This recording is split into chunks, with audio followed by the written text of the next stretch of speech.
And we're live. Hello, everybody, and welcome indeed, all of you, to this super special webinar. We are delighted to have Darren Hardy with us this evening. Hi, Darren. Hi, Anna. Hello, everybody. How are you? Darren is, of course, as a lot of you already know and have met Darren, but for those who don't, he is the UK author and editorial programs manager at Amazon KDP. And we are always delighted to have Darren in with us to talk about the KDP platform because, of course, things are regularly changing over there. Amazon doesn't sit on its laurels, likes to keep improving and keep adding features and so on. And also, Darren is a font of knowledge. So, yeah, just settle in. Tell us where you've come in from this evening, and the order of events will be that Darren is going to do a presentation, and then we have pre-submitted questions which were sent through. Thank you all for so many questions. Fantastic. We will not be able to get to all of them, but you will all receive a reply by email or during the presentation or during the Q&A. So no question will go unanswered. And if we have time, we'll get to your questions. If you want to drop them in the chat, we'll get to those. And if we don't have time tonight, again, we will answer them for you. So yeah, without any further ado, I am going to hand you over to Darren, who is going to tell you what else to expect. Darren. Thank you, Anna. Thank you very much. And hello again, everybody. Thank you for joining today. And the sort of overarching session, as hopefully you can see on the slide on the screen, is around maximizing your sales with Kindle Direct Publishing with KDP. It's designed to be something of a catch-up, really, not intended as an introductory overview. We're working on a session with Anna later on in the year that might take through some of the sort of basics of publishing with KDP. And we're not going to get sort of too deep into any particular areas of publishing with KDP, but we'll hopefully sort of provide an overview of some of the recent developments within Kindle Direct Publishing, but also a reminder of some of the key points to consider when you are thinking about maximizing your sales, which obviously as an author, you've written a great book. The key thing you want to do is get it out there in front of customers. So I thought it might be worth, I mean, Orna's very kindly sort of said a few things about me, but a little bit about me. Been around the industry for a while, and I've seen huge amounts of changes over that time. I'm currently, as Orna says, the manager of the UK author and editorial programs in Amazon in the UK, in the London office, just down the road from Liverpool Street Station. I've been in the books industry in one shape or another for over 25 years now. It slightly alarms me every time I say that, but it is over 25 years. 17 years in the books team at Amazon, and just over 7 years now working with KDP, Kindle Direct Publishing specifically. So lots of changes, lots of really interesting things going on. But I think one of the really exciting things I've seen over that time is just how the industry, how publishing, how writing and book selling has become more accessible, really. More authors can publish their books than ever before, and Kindle Direct Publishing and other services have really helped democratize the industry.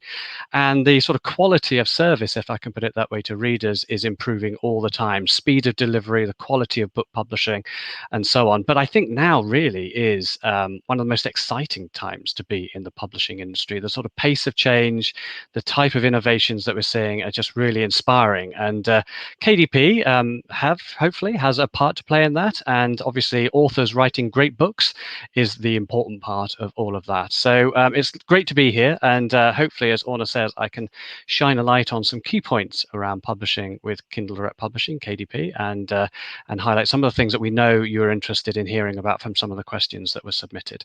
So let's start with a little bit of information about KDP.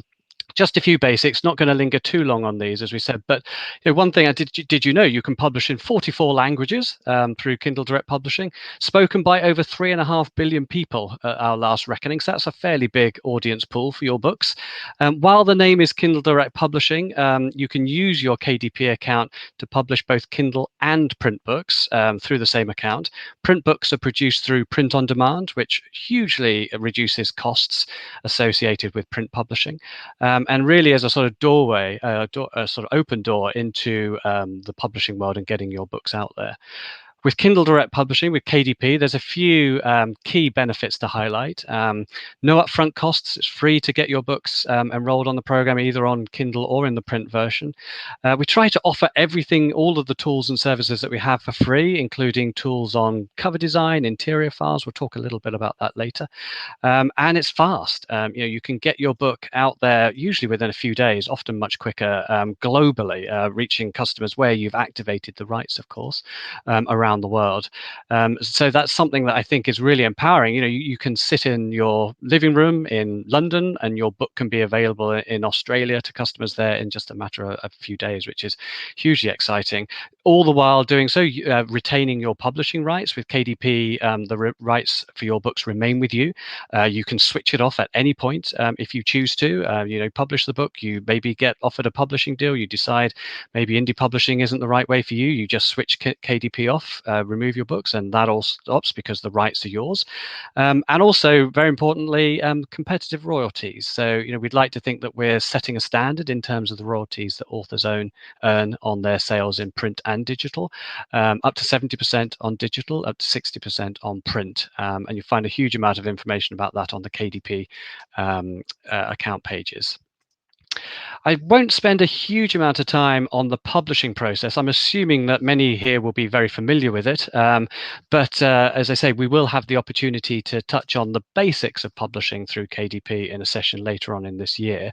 For the moment, I just wanted to highlight this page. This is the sort of the bookshelf page, as it were, which is really the starting point for all things KDP. It's here that you begin the process of creating your book, publishing it.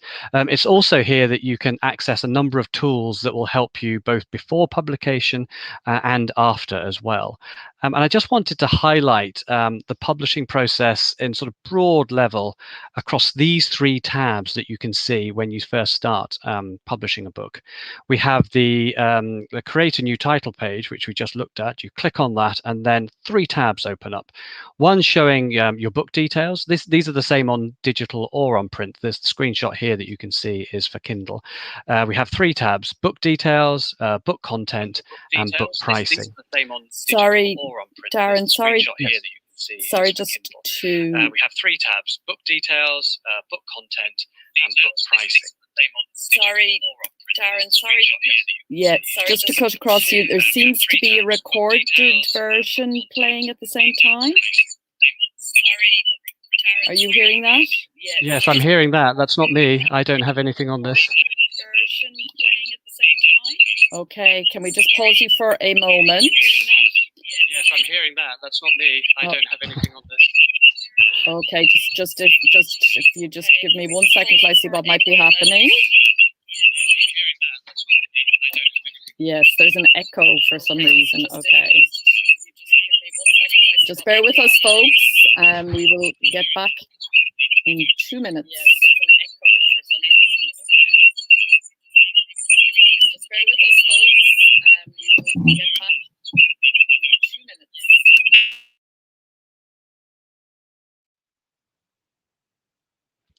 minutes. That seems to have gone now. I think, are we ready to go?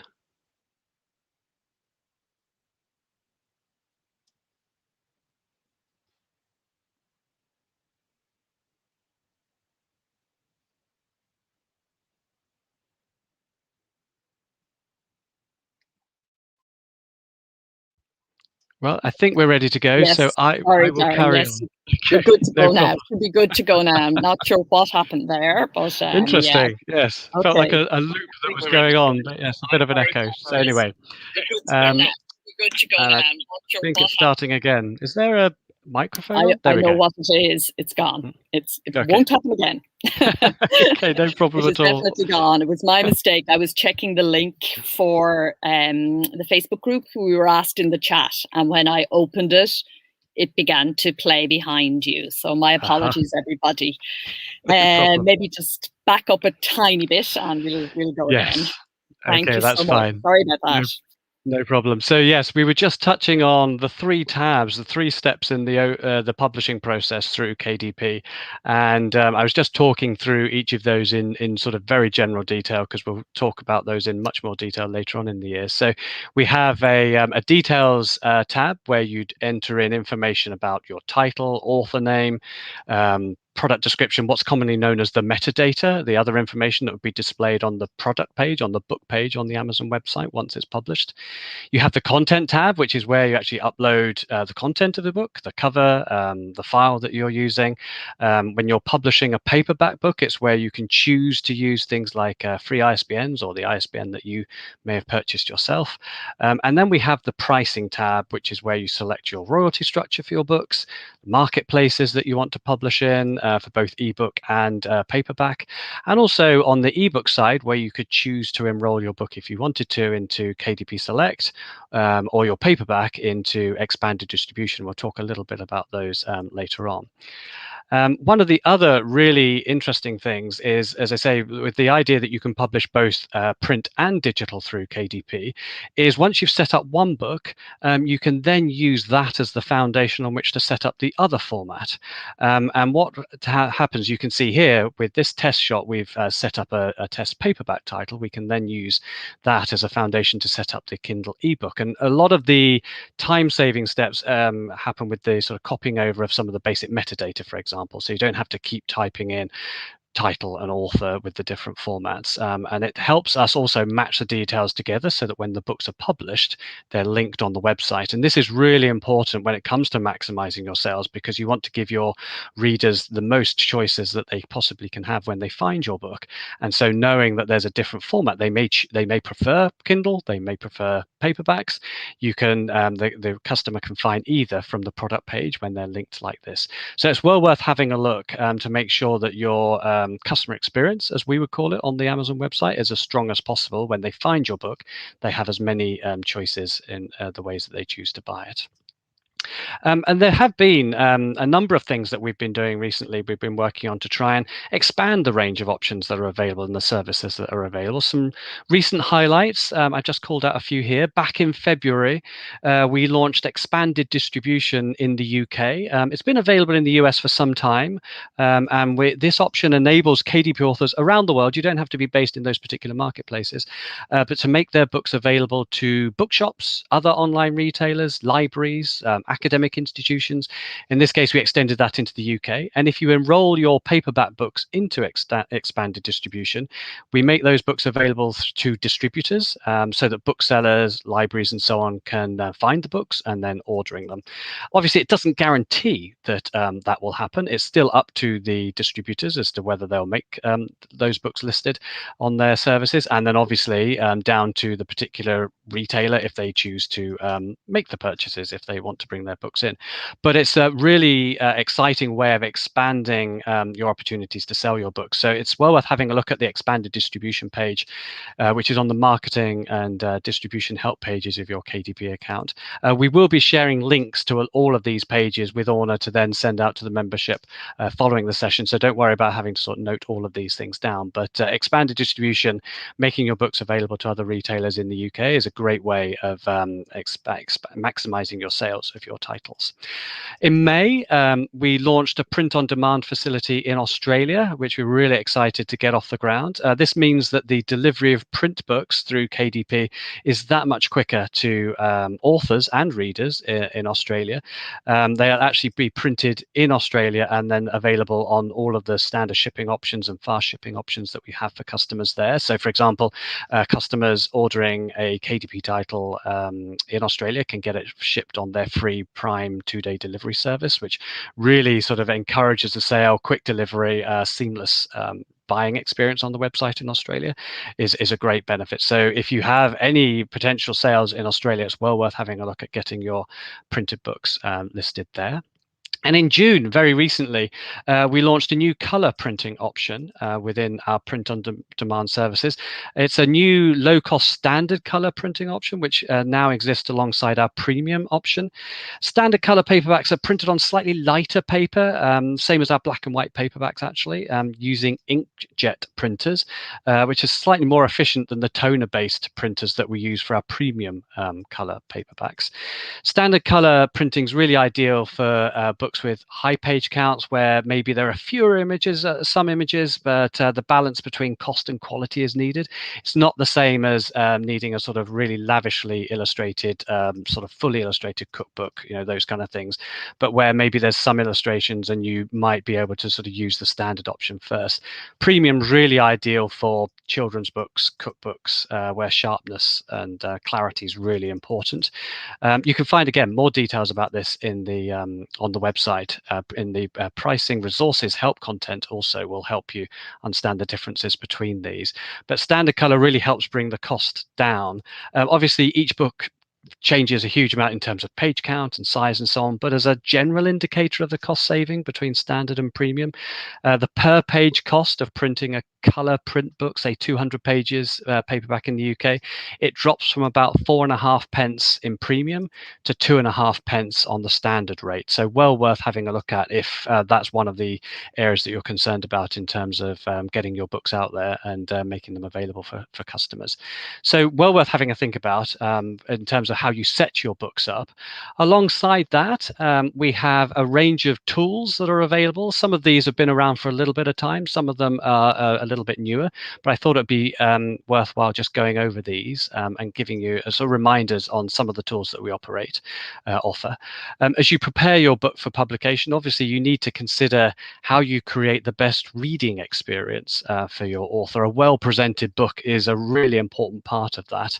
If you've poured your heart into writing a book, you really want it to look as appealing as possible. So to help with the formatting of your manuscript and help it work on KDP, we have the Kindle Create service. It's really designed for text-heavy books with sort of simple layouts, novels, essays, memoirs, those kind of things that you want to publish in ebook and paperback format. It works across both.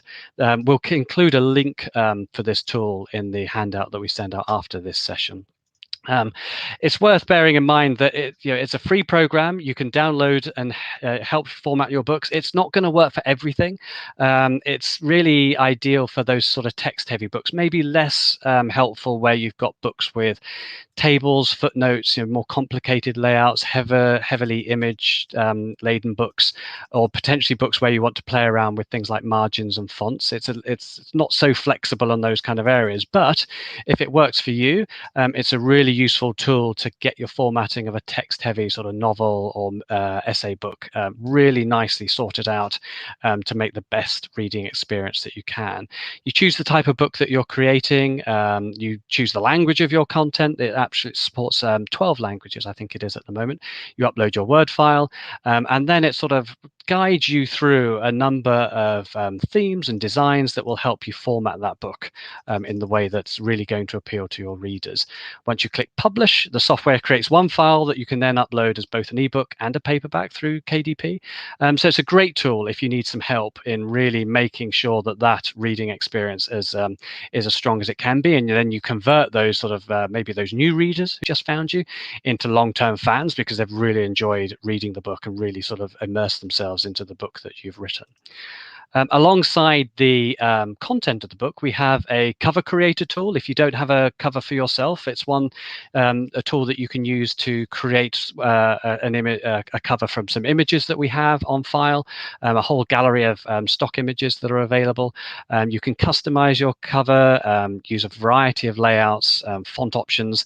I mean, it's a bit of a cliche, isn't it? Don't judge a book by its cover, but we know people do judge books by a cover, especially those new readers who may be finding you for the first time. You want a really strong image to sort of arrest their attention as they're navigating on the website. So if you're looking to maximize those sales from converting a speculative reader who's just browsing on the website into somebody who buys your book, and you're looking for cover design options, it's well worth having a look at the cover creator. And again, we'll send some information out about that and where to find that on the website. So there's some tools. One thing I thought it would be useful to talk about was we had several questions about this, and it's something that we get asked about a lot, is what happens when your book is ready to publish, and how do you really set it up for success and really try and do everything that you can to maximize the potential it has in terms of finding its readers. And one of the sort of key areas that authors often ask about is around keywords and categories. You stand a better chance of generating sales if your book is in front of the right customers on the right pages, and keywords and categories are a really important part of that. So let's take a moment to discuss some tips when it comes to setting these up. So categories first. I guess there are many books where it's fairly straightforward what the category is going to be. It may be a crime novel, it may be something where you've got a very broad sort of appeal.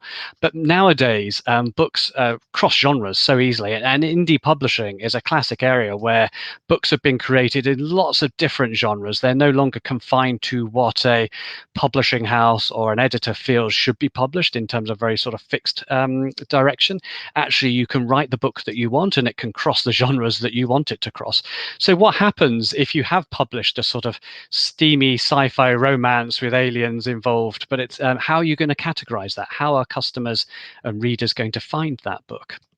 On the publishing process, you get to select categories that you want your book to appear in. But when you're setting the categories up, you're not choosing Amazon categories, you're choosing BISAC categories, category codes. And this is because what we do when we build our website is combine BISAC codes with keywords to create our own categories. So what you do as you go through the publishing process is choose BISAC codes that are as closely related to your book as you can make them. And really the key thing there is to get as specific as you can, to sort of drill as deeply down through the categorization as you can that reflects what you feel your book should, where you feel your book should be. So in this example, with this book that we had made up, you can see on the page there, we'd selected a couple of different categories: fiction, science fiction, alien contact, and then fiction, romance, and romantic comedy. And that was sort of like a way of trying to combine several different areas that we felt best sort of summed up this book. And this is one of the ways in which you can give us an indication of the kind of categories that your book belongs in. And it's one of those things that's worth experimenting with, just to try and find those sweet spots in terms of where your readers are and which categories are going to give you the best chance of success.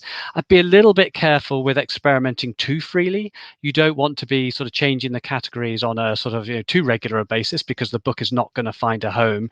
It's going to sort of keep drifting around the website, and customers are not going to be able to necessarily come back and find it in the way that they thought they might. But it's definitely worth experimenting if you're looking to drive your sales and really sort of give your book the best chance of success from finding its readers. And the good thing about choosing those categories is that we will then use all of them to combine with the keywords to then work out which categories the book belongs to on the Amazon website. So Amazon knows that the book belongs essentially in all of these categories here, from those categories that we input in the earlier screenshots. So it's not like you're just limiting yourself to the end categories that you've chosen. Our systems will look at all of them and try and work out which categories, all categories that that book belongs in.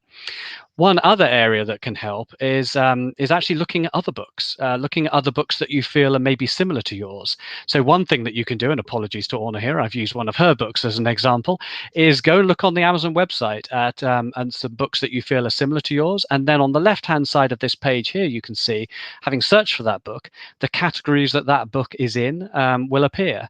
And so that will give you some ideas as to where your book might appear. So running searches on the Amazon website and finding the books that are similar to yours is one area of doing one way of doing it.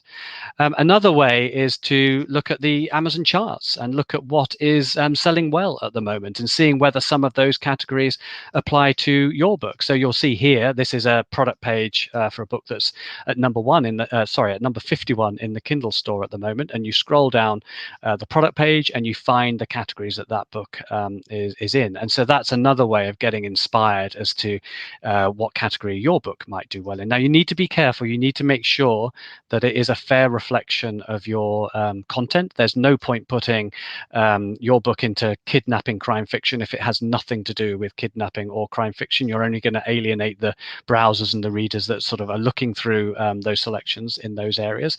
But if it is something that's relevant, then it's worth trying those and seeing how it goes in terms of getting your book in front of the right readers. Another part of the whole sort of conundrum in terms of getting your book in front of the right customers and readers is keywords. Keywords works alongside categories. It's really not necessarily a categorization, but some keywords that give a flavor or an indication of what your book is about, so that we can combine those with the categorization to try and understand a little bit more about your book and where it should go. So I thought it might be useful to talk about some best practices when it comes to keywords. Keep in mind that they should really be generic as possible, so that you can appeal to as many readers as possible. But like I was saying with categories, they need to be relevant to your book. There's no point trying to make your book fit into keywords that are just not relevant, because it's just going to turn your readers away. So you need to be careful that you are being accurate and not misleading customers in terms of the keywords that you apply for your books. So one thing to bear in mind, you don't need to put punctuation in your keywords, and you also don't need to put what are called stop words. So these are the words that search engines typically filter out when you're looking for them. So also, and, because, are, some of those, they're the sort of keywords that that you don't need to use, because they'll just get skipped over and you're wasting your sort of allocation of keywords and characters in using those. You don't need to repeat words. So if you've got words in your title or your subtitle, you don't need to put them in as keywords, because they'll already be covered in your title and your subtitle when anybody goes to search on the Amazon website. So you don't need to worry about those. You should also avoid what we call temporary or subjective words. So available now, brand new, amazing, best, those kind of words. Customers don't like them. They tend to sort of feel they're being sold to, like the hard sell. And that will probably also lead to your search results just not performing particularly well, because customers won't click on them. The book will drop down the search ranking. So don't worry about putting those in. You should try and avoid those. Also, very importantly, you should keep specific to your book. You shouldn't use other author names or other book titles in your keywords. It's just confusing and potentially misleading customers who type for one thing and then find a different book popping up in their search results. One thing that is worth thinking about are synonyms and spelling variations. You don't need to worry about misspellings, because often with our search engine on the Amazon website, we will offer customers corrections for their misspellings. But it's definitely worth thinking about synonyms or spelling variations where they're important. You may have sort of particular terms that are important for your book that can be spelt in a few different ways. You can put those into your keywords if you feel like that will help readers find your book when they're searching for it. And there's a few other things that are worth thinking about as well for useful keyword types. We find these tend to work really well in helping books surface in search results. So giving a flavor of the setting of the book, the different key character types that may appear in the book, key type of character roles, plot themes, the story tone especially, that can work very well. You'll see some examples here. These are the kind of things that customers will search for. And so putting them into the keyword, because obviously it's not going to be in your title, it may not necessarily be in your categorization, is well worth thinking about. So definitely as you sort of experiment with your keywords alongside your categorization, try some of these, have a look at what some of the other best-selling books in your categories are doing, and if it's relevant for your book, you may want to sort of try testing some of those as well. And that hopefully should mean that your books are surfaced in front of the right readers when they're browsing on the website. And so obviously a lot of this is about connecting with readers. So let's talk a little bit more about some of the other opportunities that we offer in terms of connecting, finding new readers or reconnecting with established readers. Again, all with the view of how are you going to maximize your sales? How are you going to make it as easy as possible for customers and readers to find your books? And how are you going to make it as a sort of compelling a reading experience as possible once they do? And hopefully you will all be familiar with Amazon as an author pages, which are accessed through Author Central. These are the pages that we create on the website that bring together an author's full catalogue on Amazon across different formats. And you can see here one example where we've got a range of titles available, but it really tries to create a compelling experience for the browser to learn a little bit more about the author, all of their books, and maybe a little bit more about them. And it gives you an opportunity as an author to go to use our Author Central service. Again, we'll provide links for these in the follow-ups, and claim your author page and then upload information to it. So you can upload a biography, you can upload, as you can see in this example, photographs, videos, you can upload a blog feed if you want to, and it's all about sort of building a rapport with those readers that have found this page. They might learn something interesting about you. They may learn something interesting about your writing that will encourage them either to make that first purchase, or ideally make that first purchase and then browse the rest of your list and buy more. The great thing about Author Central, when we first launched it, this wasn't the case, so this may be new for some of you, is that you can now manage multiple author pages around the world from the one Author Central account. So you can, if you want to, upload different languages, for example, into the author biography to appear in the different marketplaces around the world. You can claim all of your books across all of the different marketplaces and make sure that maybe you've got different language editions available, that they're all on the one page so that readers can find them nice and easily. You'll see here as well, it hopefully is just about legible, but underneath the author photograph on the left hand side, there's an orangey yellow bar, which is the follow button. Customers that visit the author page can click on that follow button, and what they're doing is opting in to learn more about the author when they release new books. So for example, every time you release a new title, they will opt in to receive an email alerting them to that. And that will happen for every book that's published, and go out to all of those customers that have expressed an interest. Author Central runs across the entire catalogue, so it's not specific to Kindle Direct Publishing. Lots of different authors use it, but it's really well worth looking at if you want to sort of try and build a brand for yourself on the Amazon website. And one key thing to bear in mind is it's independent of the books. So, for example, one thing we often see is authors copying and pasting their author biography from their books onto the author page. But actually, you don't need to do that. You can create a new author biography, a dedicated author biography on the Author Central page, which may enable you to get into a little bit more detail, or maybe provide some unique sort of facts or interesting information about your general writing practice, that when customers find that information, might help them sort of build a stronger rapport with you as an author and encourage you to read a little bit, encourage them to read a little bit more. So it's one way to drive reader interest, and obviously it's something that you can go back and update. So it's not like that author biography needs to be fixed in stone forever, and it's quite nice actually, especially where you may have readers that are going back to your author page to find out what new titles you're publishing, to add updates and maybe to add teasers, and use that as a way of driving some interest with your readers. So definitely worth having a look at if you haven't got an author page and claimed it through Author Central, and if you have, don't forget to keep it updated and update your biography as your writing career develops. Another area that we often get asked about are deals and prime reading, two really important ways in which customers discover new titles that they want to read and new authors. And we recently launched a couple of new nomination processes for deals and prime reading, which you can access through your marketing page on the bookshelf page. You can see it just across the top of the page there. There's a list of bookshelf, reports, community, and marketing. If you click on the marketing tab, it will bring up a page with lots of different content on, but this will appear on that page as well.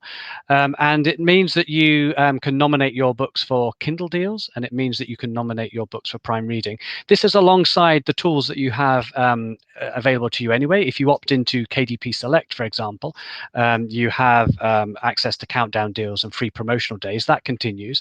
This is on top of that, and it enables you to nominate your books for the Kindle Deals that we're running on the website. and these you might be familiar with on the website looking like this. They're sort of Kindle Deals are limited discount deals that we offer on ebooks.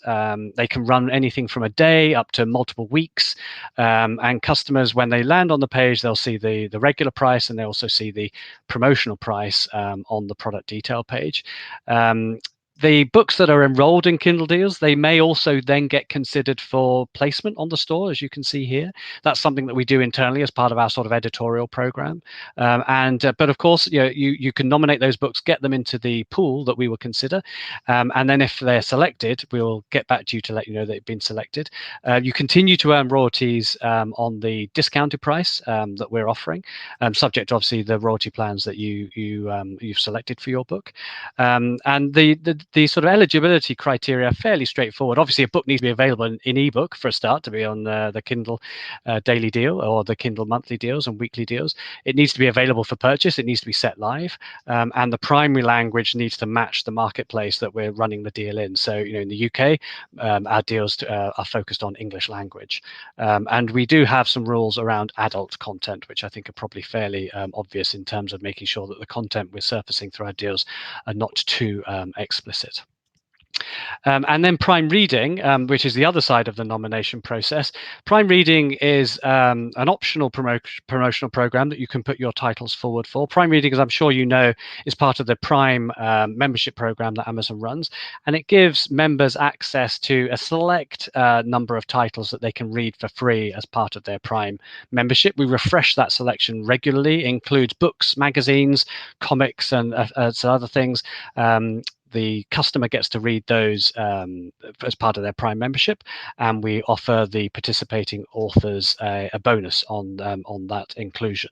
To be eligible for Prime Reading, your book has to be, again, available obviously as an ebook, has to be enrolled in Kdp Select, and available for purchase on those websites. Your book will also remain available for normal sale while it's in Prime Reading, and if you've put it into Kindle Unlimited, we'll put it into Kindle Unlimited as part of the Prime Readers membership. It will also qualify for any borrows that are done through Kindle Unlimited, and you earn a royalty on those as well. So these are two interesting features that you may be considering when it comes to maximizing your sales. And as a reminder, you use these Nominate a Book buttons that you can see here. So you go to your marketing page on your Kdp bookshelf. You'll see nomination for the promotions, and it will list all of the books that are eligible for each of the features, and you can then just choose the one that you want and then nominate it. After you've nominated the title, it will stay sort of active as a nomination for 90 days. After that 90-day period had expired, you can renew it if you want to, or you can choose different titles to nominate in place of them, and we will then reach out to you to let you know when your books have been selected, or if your books have been selected. So these Kindle Deals and Prime Reading programs are available .com, Canada.co.uk, Amazon DE, Spain, France, Italy, India, Brazil, Japan, and Australia. The nominations, as I say, will expire after 90 days. We won't contact you to tell you that you haven't been selected. Unfortunately, the scale of this is just too big for us to be doing that on a title-by-title basis, but we will let you know when your book has been selected, and we'll let you know before that 90-day period has expired. It may be that the campaign itself will run after the 90-day period, but we will let you know once it has been selected. And then the other thing to bear in mind, I touched on it a moment ago, and I think, again, probably many people here will be familiar with Kindle Unlimited, but it is now a sort of established part, I think, of many authors' toolkit when it comes to finding new readers and maximizing their sales. I expect it's probably pretty well known to you. We won't go over the detail here, but we'll touch on it in the introductory section later on in the year. But as a reminder, really, to continue to think about Kindle Unlimited when it comes to maximizing your sales. Excuse me, the program has continued to grow. It's been hugely successful with readers who really love that access to loads of titles that they can read as part of their Kindle Unlimited subscription, and authors, Kdp authors, will earn some bonus on every page that gets read in the program. And just as an idea of the scale of it, in the 12 months up to May 2021, KDP authors earned over $406 million from the KDP Select Fund for all the pages read in Kindle Unlimited, which was actually a 24% increase on the previous 12 months. So obviously you can see there how well Kindle Unlimited is resonating with customers who are reading those books and then authors earning from those reads. Another area that we hear many questions about is advertising, and we did have some questions ahead of this session, so I've tried to put a few pieces of information here. Continues to be a focus for many KDP authors. We did actually run a webinar with the Alliance, I think it was last year, which proved very popular. However, don't worry if you missed that. There's a whole host of information available on our website, and I did put a URL at the bottom of this page here as one of the key pages that you can go to. Again, we'll send this out following this session. The Kdp Marketing Page includes a number of links that are worth checking out, really to sort of get to grips with some of the basics of advertising. It's one of those huge growth areas that people have really sort of got to grips with in terms of finding ways to promote their books to other readers around the website. You can find a number of courses and help material on our websites on both KDP pages, but also the Amazon advertising page here that I've highlighted. If you visit the link that was on the URL that was on the last page, it takes you through to this page, and you'll see here, hopefully you can see it square with the red square, resources page that has a whole host of training material, help material, on-demand webinars that you can watch at your own convenience, go back and watch again, as a way of sort of really getting to grips with advertising, because it's not necessarily the most intuitive thing from an author's point of view. It can sometimes seem a little bit daunting, but it is something that you can practice and experiment with at your own pace and decide what's right for you, really as a way of identifying keywords that you want to bid on, how much you're prepared to spend on those, how much you're prepared to spend over the course of a day, for example, and then experimenting with what helps you drive your sales. So have a look at those pages, and Orna and I are regularly talking about the kind of areas that the membership are interested in hearing more about, and this may be something that we can come back to later to do a sort of more in-depth session on. One other area to quickly highlight is around managing book series. This is something that we've launched fairly recently, and really helps with the customer sort of browsing experience, really, for finding books in a series and being able to browse all of those books in a series. As you publish your books on your KDP account, you can now create ordered or unordered series to help readers find those books and sort of navigate their way through them on .com, .co.uk and .de at the moment. So you can view your series, you can organize it. It will enable you to sort of understand how the series is looking on the website when you gather it together on your bookshelf. And it's also a good way of making sure that the information is consistent and up to date. One of the things that really confuses customers, is where you have a series where maybe there's a slight variation in some of the series names or some of the formatting and things. And so putting them together like that really sort of brings it clear sort of to the front of the page in terms of how it looks when you put them all together. So it's a great tool to play with. It enables you to sort of add, remove, reorder the series, and just check that everything is working as it should. And again, thinking about what's really going to resonate with your readers when they find your books. So it's been sort of quite a gallop through quite a few different areas. One thing that's worth thinking about is that there's a whole host of free resources available on KDP to help you through this journey. We have a number of different areas that you can find on the help pages on KDP. I'll just highlight a couple of areas. One is the KDP University, so be sure to check this out. There's a huge amount of videos, step-by-step guides, resources, learning resources here that will take you through basics of getting set up on KDP and getting your books into the hands of readers, through to some more advanced material. It's in the help section, so it's definitely worth having a look at if you haven't already done so. And then also, I think one key area to highlight is community. And this isn't unique to KDP, obviously, but we have a great Kindle Direct Publishing community on the website, which you can find on the community tab. You can see it highlighted on the screen here, where, I mean, we make announcements there about new services that have launched, some important information that we might need to put up, like the KDP Select Fund, for example, every month when we announce that.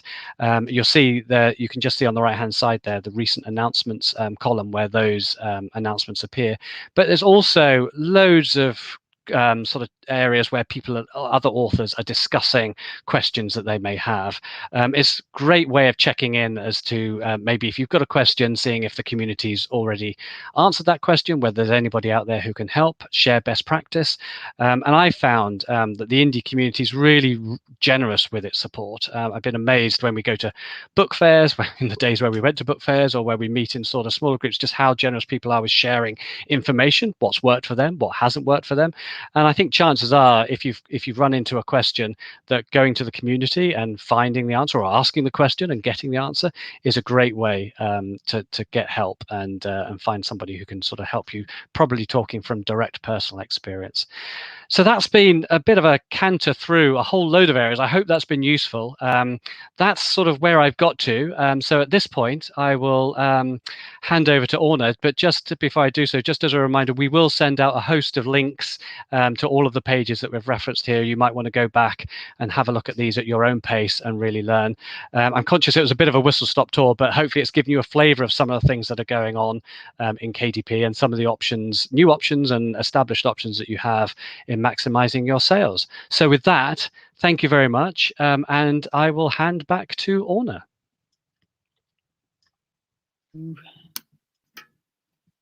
Hi there, and yes, that was fantastic. We have, not surprisingly, lots and lots of questions coming through, and we're not going to be able to get to all the questions today. So for those who weren't here at the beginning, just to let you know that we will be coming back to these, and we will be sending out replies to anything that we didn't manage to get to today. So yeah, I'm just now pulling up the sheet, which seems to have disappeared. One moment, from Darren, which has the questions. Okay, so our pre-prepared questions, which I did open, and then in the closing of all the buttons a moment ago for the when we had too many windows. Yes, it's definitely not a tech, definitely not. Tech is not playing with us today, but yes, I have them here now. So just give me 2 minutes, and I shall open the document, and we'll be back to where we should be. Yeah, so we, just to explain what happened, we put out a call to our membership for the questions for this session, and we got a lot of questions in. And what we did was we took the ones that were most universal, like, you know, that we got the most, if we got lots and lots of questions on that. And we have taken them in sort of order of priority in that way. So the first one comes from Fred and many others, but Fred was first to ask this. How do I get my book featured in Amazon's email newsletters to customers who like books in certain genre or categories? So this is, you know, you may have received this yourself. I know I get them. And Fred wants to know, how does he get his book featured in this feature, Darren? Yes, that's a great question. It's something we hear a lot, actually. I think you know, that, because obviously we send a lot of emails and communications to our customers, helping them with their sort of shopping, you know, recommending titles or maybe helping them complete purchases and so on. I mean, generally speaking, actually, I think the key thing is it's essentially it happens automatically. We have a whole load of automated email programs that go out to customers on the basis of their interests and what they told us that they'd like to hear more about.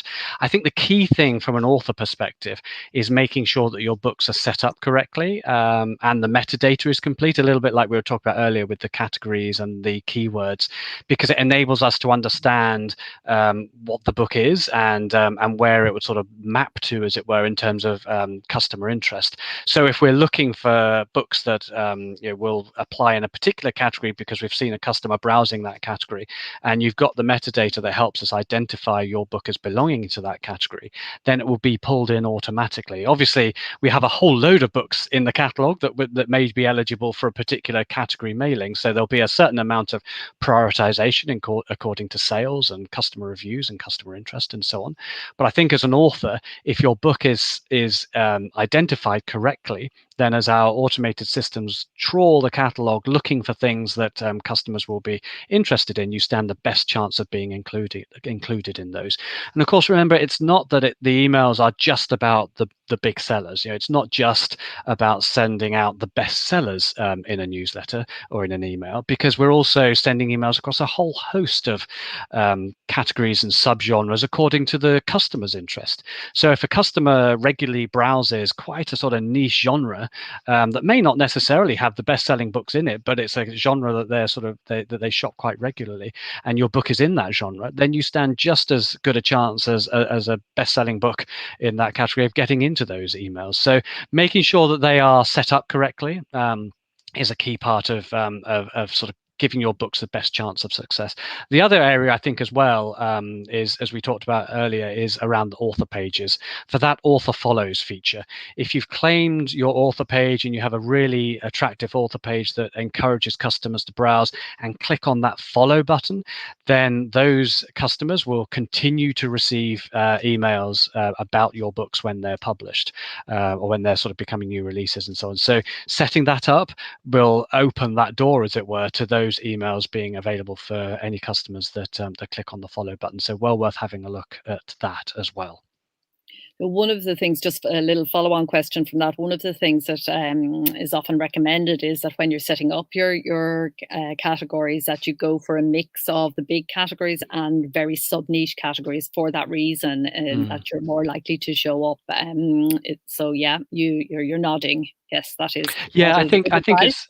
Yeah, I think the key thing there is what, as we talked about earlier, is what is right for the book. I mean, obviously, if you've written a novel, putting it into fiction will put you into a very big pool of other books, and so when it comes to competing with them for chart placement or placement in emails, you're going to be competing with a lot of titles. Whereas if you drill down to those niches, as you say, you're going to be in a smaller pool. But yeah, I think it's worth looking at. I think the key thing is what is accurate and what is going to give you the best chance of finding engaged readers for the book that you've written. Okay, great. Frances wants to know, she has 15. She's just, a recent first-time publisher, and her book has got 15 reviews, and she wants more. She wants to get more, and wants to know how, and also what's considered a good number of reviews.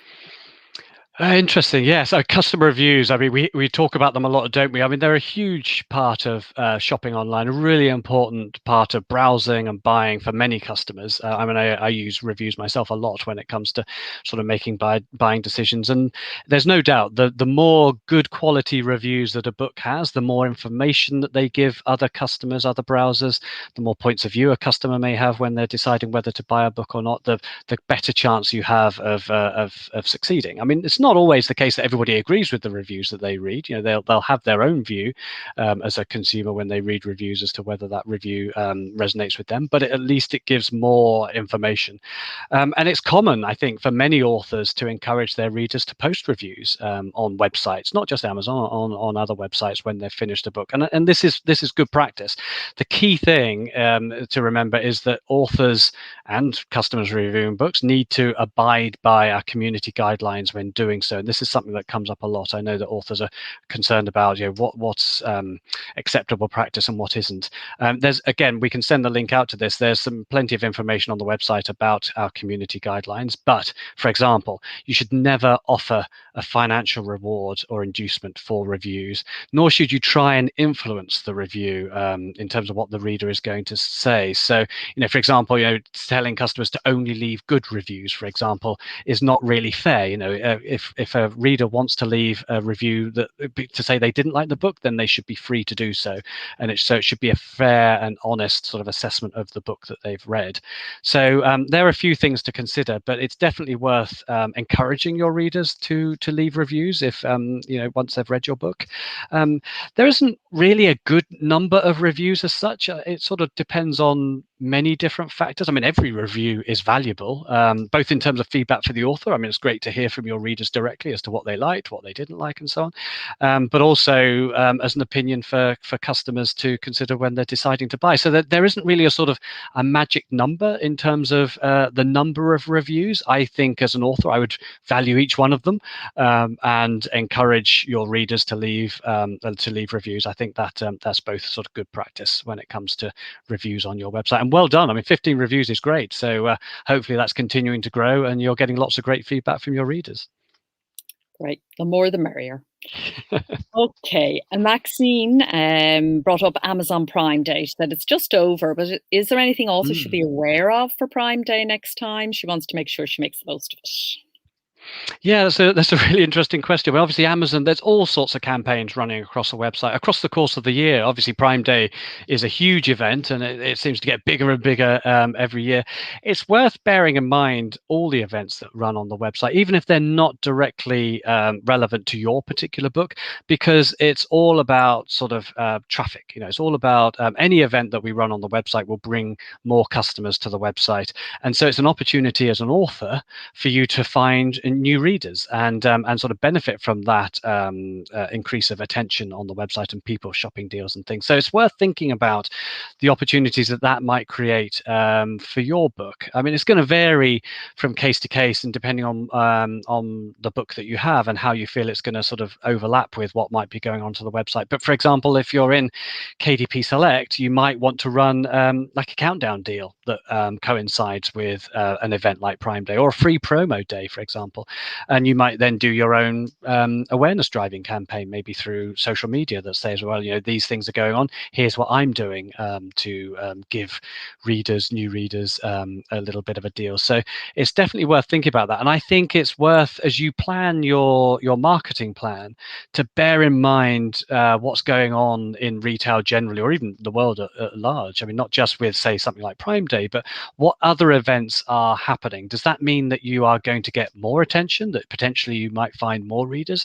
Does that mean that's going to create a lot of noise that maybe you want to steer clear of because you're not sure that your book is necessarily going to resonate with that type of customer? It's worth building those in as you plan out as to what else is going on. I mean, Christmas and the festive season and all the campaigns that run up to that time of year is obviously one example, but Mother's Day, Valentine's Day, those kind of things, summer reading, often will bring customers to the Amazon website shopping for certain types of product. And there's your opportunity, maybe with advertising or a countdown deal or whatever it might be, to sort of try and hook them and get them to have a look at your book as well. So I think the key thing is keep an eye open for those campaigns and what's going on in the world. Think about how that might give you an opportunity to promote your book, and then think about what kind of vehicle will give you the greatest chance of success. And obviously what you want to do as a KDP author, it's up to you. So you make the choices, what you're prepared to do, what you think is going to make most sense for you at that point in time. Great. I'm conscious we're coming to the end, so I'm going to just move to one or two down, a little bit further down. Is there any way to track visitors to the Amazon author page? We don't offer that at the moment. It's something that Author Central, we do have a number of different reports on Author Central, and there's a number of different tools that you can use in terms of administering your author page.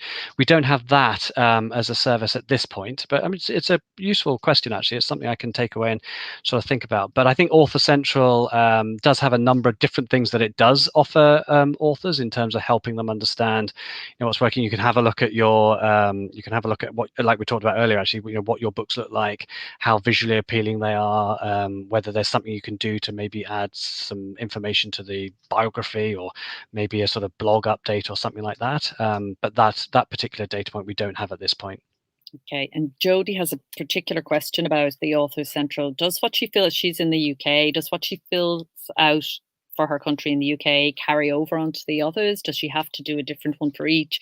And if she does, are there particular cultural differences that she should be looking out for?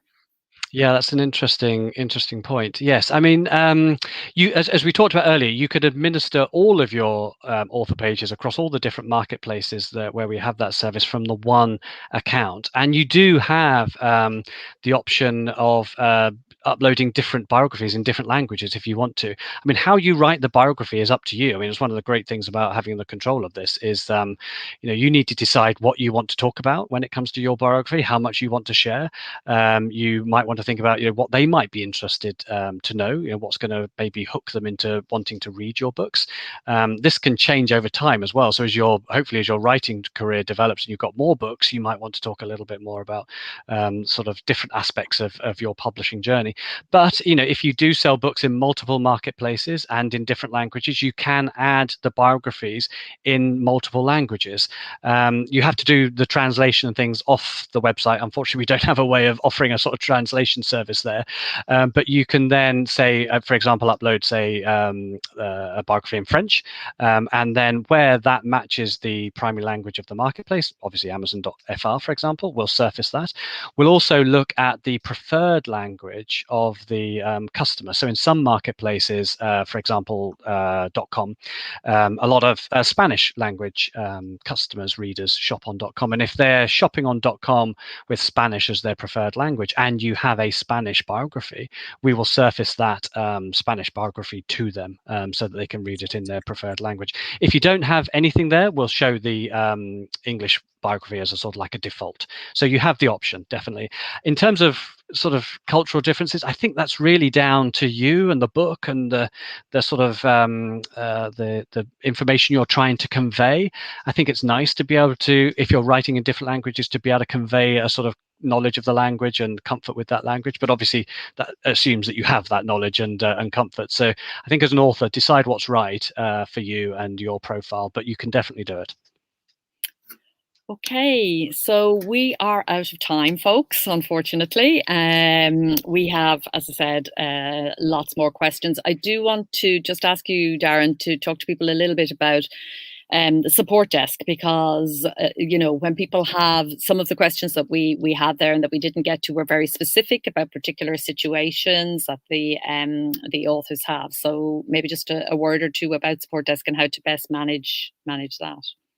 Yeah, so in terms of any queries that you have, obviously, as we talked about, you have a huge amount of help content on the KDP help pages, on the KDP library, and so on. But ultimately, within your page, you do have that sort of contact us option that you can use, and that goes through to our author specialists within the team, and they will be there, and they're very well placed to sort of look at your account, try and understand what's going on with your titles and setup, and to offer you guidance. I think obviously the Alliance is a great source of information as well, and Orna and I will often talk about sort of areas of maybe challenge that authors are facing, maybe areas that are working particularly well. So if you need support, and apologies, I hope this is all right to say this, Orna, but reaching out to the Alliance and sort of getting their input as well is often a good way of dealing with any technical challenges that you may be facing that you're not sure of the way to go forwards. Great. Well, thank you again, Darren, so much for coming along to talk to us about getting more sales on KDP. We will, as you mentioned, have a more beginner session later on in the year in connection with our self-publishing advice conference. And that will centre on more on the writing side than on the sales side and the production and making beautiful books. But until then, thank you so much again. and thank you to everybody for coming along. And watch out for your members, watch out for your webinar pack, which we will get to you on our next mail out. It will be the link to it will be there, and it will have all of the various things that we discussed today. It'll have all the links and all the different pages on the Amazon site, and any information that we have as well will all be in a useful pack for you as a follow-up. So yes, thank you again, Darren, and thank you all. Thank you very much. Thank you all. Happy writing and publishing, everybody, till we see you again. Bye bye.